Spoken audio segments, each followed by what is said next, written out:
星期日嚟到香港喜來登酒店，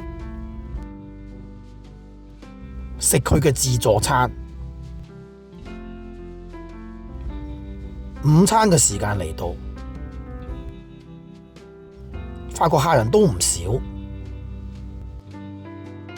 我哋先睇一睇個價錢。餐飯由沙律開始，我先食嘅係Caesar salad，然後去到日式。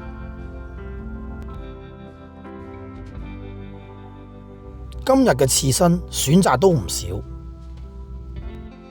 希靈魚、鯛魚、八爪魚、甜蝦、三文魚刺身，我樣樣都試咗啲。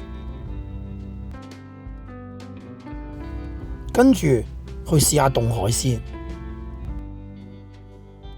有法國生蠔食，令人驚喜。跟住再過去試下啲凍肉，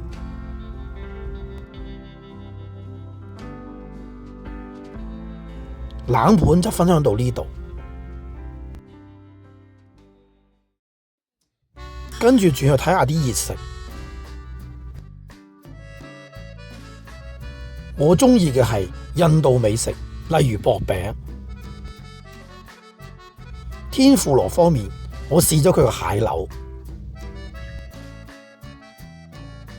中式小籠包我都好欣賞。喇沙即叫即整，我都叫咗一碗。其他熱盤嘅選擇都唔少，包括一啲中式嘅美食。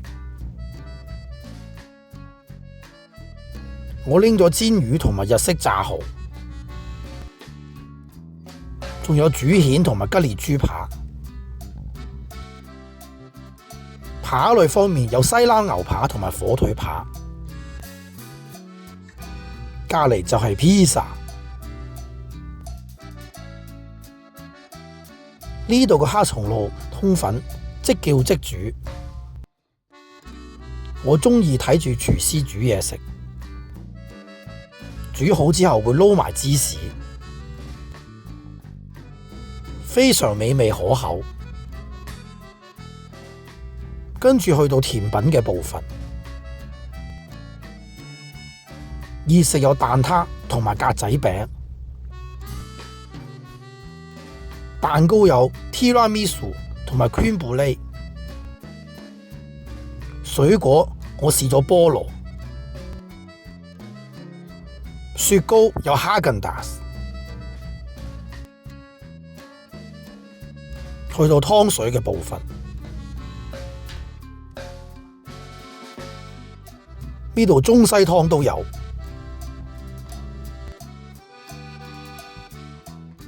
我中意佢嘅飲品供應好豐富，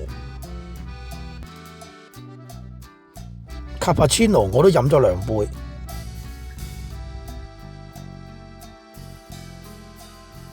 今餐因為有會員優惠，餐飯每人只係需要300幾蚊，都幾抵。